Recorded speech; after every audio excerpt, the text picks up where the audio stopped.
Shalom Uvracha, bonjour à tous. Dans la section de Balak, la paracha de Balak, il y a un épisode assez surprenant.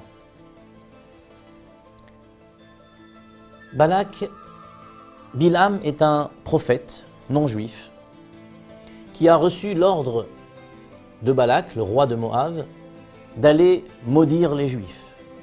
Il avait un contentieux avec les Juifs, il voulait en découdre avec eux, il pensait que par la guerre, ça n'était pas possible. Donc il a essayé par l'arme de la parole, et donc fait appel à Bilham, un prophète, en lui demandant de maudire les Juifs. Sur le chemin qui le mène à l'endroit où il doit accomplir sa mission, Bilham a un incident assez fâcheux à son goût. L'incident est le suivant. Il chevauche une ânesse, son ânesse, et sur le chemin, donc, il traverse des pieds de vigne sur son ânesse, et tout d'un coup, l'ânesse voit sur son chemin un ange. Et Bilham ne voit pas cet ange. L'ânesse, en voyant cet ange, prend peur, et donc elle s'écarte de sa route. Bilham ne comprend pas pour quelle raison est-ce que tout d'un coup cette ânesse s'écarte de sa route, et essaye de la ramener et la frappe. L'ânesse s'est donc écartée de sa route pour essayer de prendre un autre chemin, et voilà que l'ange se déplace et il se met encore une fois en travers de sa route. Cette fois-ci, l'ânesse essaye de passer encore dans un autre endroit, et cela se passe 3 fois jusqu'à ce qu'à la 3e fois, l'ânesse s'est tellement collée contre les pieds de vigne que Bilham s'est blessé au niveau de sa jambe. Et par 3 fois, Bilham a frappé son ânesse de colère par rapport à son attitude. Et puis tout d'un coup, l'ânesse se met à parler. Et elle s'adresse à son maître, Bilham, et lui dit « Pourquoi me frappes-tu ? Ne suis-je pas ton ânesse depuis que tu me connais, depuis que nous nous connaissons ?» Elle lui dit « Mais parce que tu t'es moqué de moi. Tu as changé de route sans m'obéir, et tu t'es moqué de moi et tu m'as fait mal. » Et l'ânesse lui dit « Mais je ne t'ai jamais manqué de respect. Depuis que tu me connais, depuis que je suis ton ânesse, j'ai toujours été fidèle, j'ai toujours répondu exactement à toutes tes attentes. Qu'est-ce qui se passe aujourd'hui? Pourquoi me frappes-tu? Est-ce que je t'ai jamais désobéi dans quoi que ce soit ?» Et là, Bilham est obligé de reconnaître qu'effectivement, elle a toujours été fidèle. Et il lui dit effectivement, non, tu ne m'as jamais désobéi en quoi que ce soit. Et à ce moment-là, Dieu dessille les yeux de Bilham, et lui aussi voit l'ange. Et c'était au tour de l'ange, cette fois-ci, d'interroger Bilham, et de lui dire « Pourquoi as-tu frappé ton ânesse ? Comment se fait-il que tu ne t'es pas demandé ? Peut-être qu'elle a eu peur de quelque chose, peut-être qu'elle a eu peur de moi. »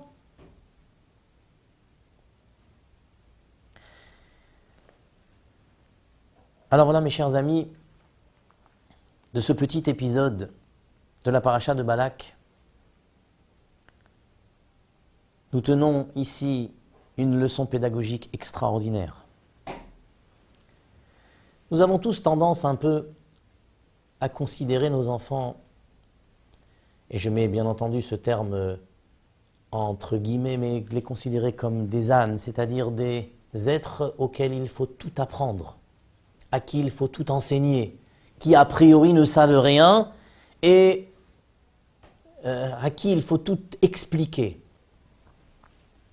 Et parfois, ces enfants dévient,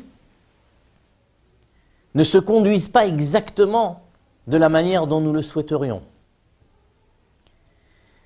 Et quand ce genre de choses se passe, alors notre réaction est d'agir de manière un peu violente, de frapper, de se mettre en colère. Et la paracha de Balak vient et nous invite à la réflexion. Cette ânesse a dit à Bilham, dis-moi, ne t'ai-je jamais manqué de respect? T'ai-je jamais désobéi? As-tu à te plaindre ne serait-ce qu'une seule fois de mon attitude envers toi? Et ce n'est qu'au moment où Bilham a eu l'honnêteté de répondre qu'effectivement, cette attitude est bizarre par rapport à cette ânesse qui ne lui a jamais manqué de respect, que Dieu lui a donné la possibilité de voir ce qui se passait en face de lui. En ce qui nous concerne, notre attitude doit être de nous demander, un enfant en standard, quand tout est normal autour de lui, n'a aucune raison de se conduire mal. Et si il dévie de ce que nous lui avons enseigné, s'il dévie de la voie que nous aurions voulu qu'il prenne, alors à nous de nous interroger, peut-être à l'image de cette ânesse qui a vu quelque chose que Bilham n'a pas vu. Peut-être qu'il voit aussi des choses que vous ne voyez pas. Peut-être qu'il vit que cet enfant qui dévie voit ou vit ou ressent ou est en train d'avoir une expérience que nous ne connaissons pas, que nous ne percevons pas. Alors avant de nous mettre à avoir une réaction violente, avant de frapper, commençons d'abord par nous poser la question que l'ânesse a posée à Bilham et que l'ange par la suite a repris à son compte. Peut-être a-t-elle eu peur de moi. Peut-être voit-elle des choses que tu ne perçois pas. Essaye de voir la réalité de sa vie comme elle la voit. Essaye de regarder comment cet enfant vit son quotidien, comment cet enfant vit sa réalité de tous les jours. Essaye de comprendre ce qui ne va pas. Essaye de déterminer le point qui a fait que cet enfant s'est mis à dévier. Et quand j'aurai l'honnêteté de me remettre en question et de me dire que peut-être que cet enfant est en train de vivre quelque chose que je ne perçois pas, alors Dieu me dessillera les yeux et il me donnera la possibilité de moi, à mon tour aussi, de voir ce qui dérange, ce qui gêne cet enfant. Et donc me permettra aussi de l'aider à reprendre et à retrouver son chemin. Bonne soirée à tous.